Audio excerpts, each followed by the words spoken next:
APPSC group 2 ప్రిలిమ్స్కి prepare అవుతున్న మిత్రులందరికీ స్వాగతం. ఈరోజు మనం ఆధునిక భారత చరిత్రలో కొన్ని చాలా ముఖ్యమైన మల్టిపుల్ చాయిస్ క్వశ్చన్స్ను లోతుగా విశ్లేషించబోతున్నాం. ఈ సెషన్ మీ ప్రిపరేషన్కు ఖచ్చితంగా ఒక కొత్త బూస్ట్ ఇస్తుందని నేను నమ్ముతున్నాను.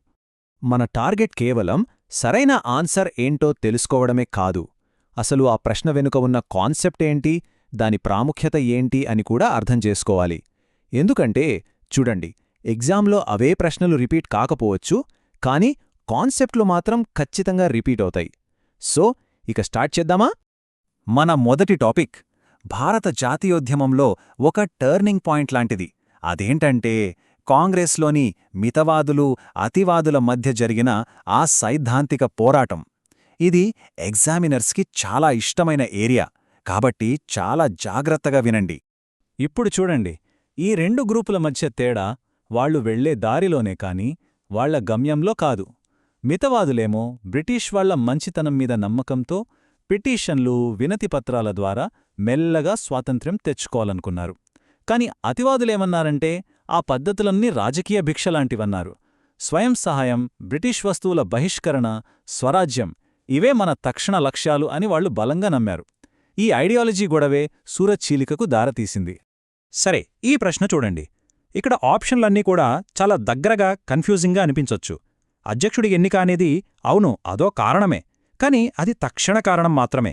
ప్రశ్నలో ఏమడిగారు? ప్రధాన కారణమేంటి అని అడిగారు. మరి అసలైన మూల కారణమేంటంటే ఆప్షన్ బి చూడండి.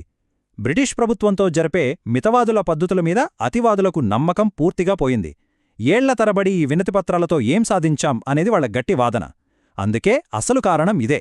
సో సరైన సమాధానం ఆప్షన్ బి. ఇది చాలా స్ట్రెయిట్ ఫార్వర్డ్ క్వశ్చన్, కాని చాలా చాలా ఇంపార్టెంట్. జవాబేంటంటే సి, సూరత్. 1907లో జరిగిన ఈ సూరత్ సమావేశాన్నే మనం సూరత్ చీలిక అని పిలుస్తాం. ఈ ఒక్క సంఘటనతో దాదాపు 10 ఏళ్లపాటు మన జాతీయోద్యమం చాలా బలహీనపడిపోయింది. సంవత్సరం, ప్రదేశం, సంఘటన ఈ 3 గుర్తుపెట్టుకోవాలి. ఈ ప్రశ్నకి సమాధానం ఏ, రాష్ బిహారీ ఘోష్.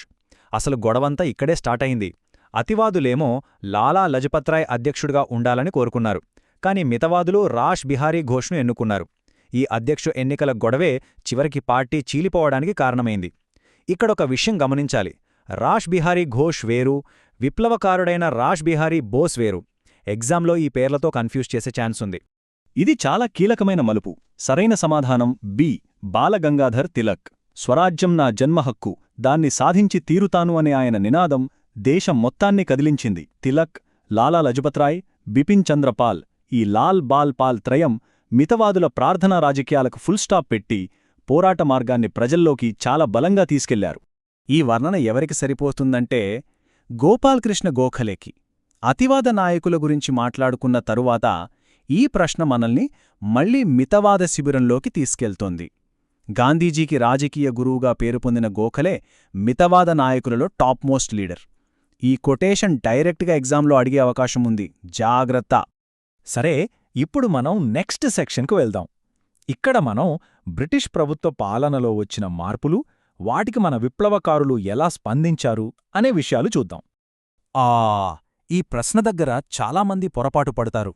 ఎందుకంటే రాజధానిని మారుస్తున్నాం అని ప్రకటన చేసింది 1911లో. ఢిల్లీ దర్బార్లో కింగ్ జార్జ్ వి ఈ అనౌన్స్మెంట్ ఇచ్చారు. కాని ఆ మార్పు ఆచరణలోకి, అంటే అధికారికంగా అమలులోకి వచ్చింది మాత్రం 1912లో. మన ప్రశ్నలో ఏమడిగారు? ఏ సంవత్సరంలో మార్చారు అని అడిగారు. అంటే ఎప్పుడు అమలైంది అని. కాబట్టి సరైన జవాబు డి, 1912. ఈ చిన్న తేడాను ఖచ్చితంగా గుర్తుపెట్టుకోవాలి. ప్రతి ముఖ్యమైన సంఘటన జరిగినప్పుడు వైస్రాయ్ ఎవరో తెలుసుకోవడం ఏపీపీఎస్సీ పరీక్షలకు చాలా అవసరం. రాజధాని మార్పు జరిగినప్పుడు వైస్రాయ్ లార్డ్ హార్డింజ్ II. కాబట్టి ఇక్కడ సరైన ఆన్సర్ డి, లార్డ్ హార్డింజ్. ఇది కొంచెం టఫ్ క్వశ్చన్. కొత్త రాజధాని ఢిల్లీలోకి వైస్రాయ్ హార్డింజ్ ఊరేగింపుగా వస్తుంటే అతని మీద బాంబు వేశారు. దీన్నే ఢిల్లీ కుట్రకేసు అని కూడా అంటారు. దీనికి మాస్టర్ మైండ్ రాష్ బిహారీ బోస్. ఈ కుట్రలో మాస్టర్ అమీర్చంద్, భాయ్ బాలముకుంద్, అవధ్ బిహారీ వీళ్లంతా ఉన్నారు. మరి లేనిది ఎవరంటే బి, భగవతీ చరణ్ వోహ్రా. ఆయన కూడా ఒక గొప్ప విప్లవకారుడే, కాని ఈ పర్టిక్యులర్ సంఘటనలో ఆయన లేరు. So answer B. కాంగ్రెస్ రాజకీయాలు ఒకవైపు నడుస్తుంటే మరోవైపు సాయుధ పోరాటంతోనే స్వాతంత్ర్యం వస్తుందని నమ్మిన విప్లవకారుల గురించి ఇప్పుడు తెలుసుకుందాం. వీళ్లు స్థాపించిన రహస్య సంఘాలు బ్రిటిష్ పాలన పునాదుల్నే కదిలించాయి. క్వశ్చన్స్లోకి వెళ్లే ముందు ఈ అనుశీలన్ సమితి గురించి ఒక మాట. ఇది బెంగాల్లో విప్లవోద్యమానికి ఒక హాట్స్పాట్ లాంటిది.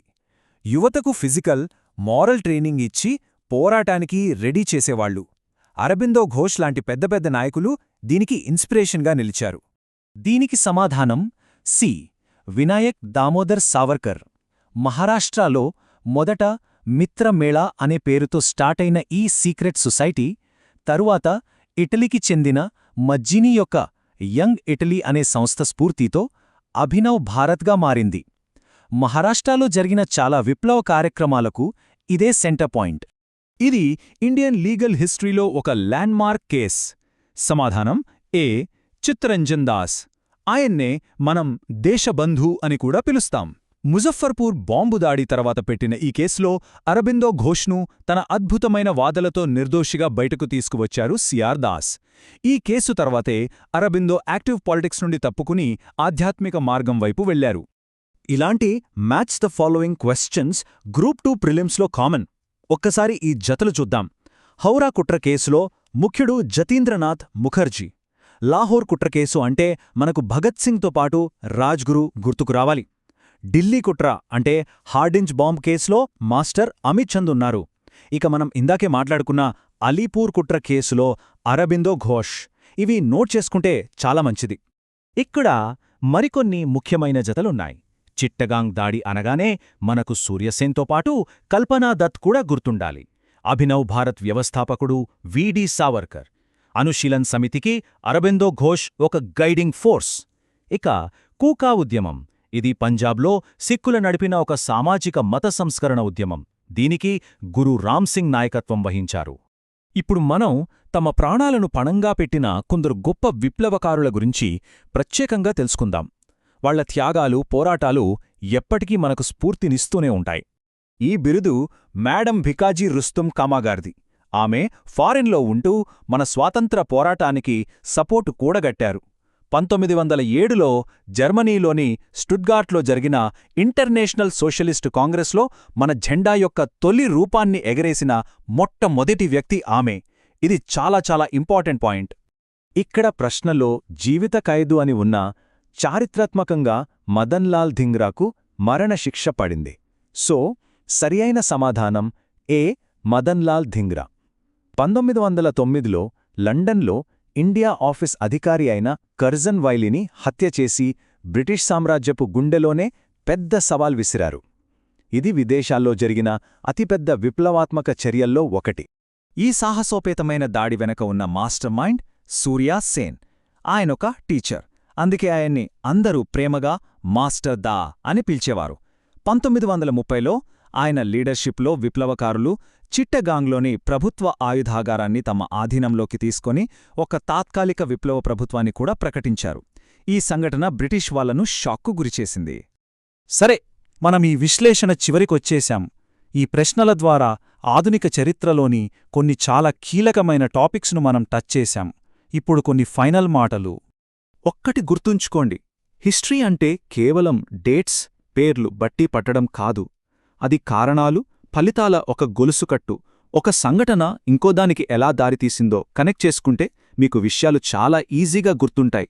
కాంగ్రెస్ చీలికకు విప్లవోద్యమాలు పెరగడానికున్న లింకేంటి? అలా ఆలోచించాలి. అదే కరెక్ట్ ప్రిపరేషన్ స్ట్రాటజీ.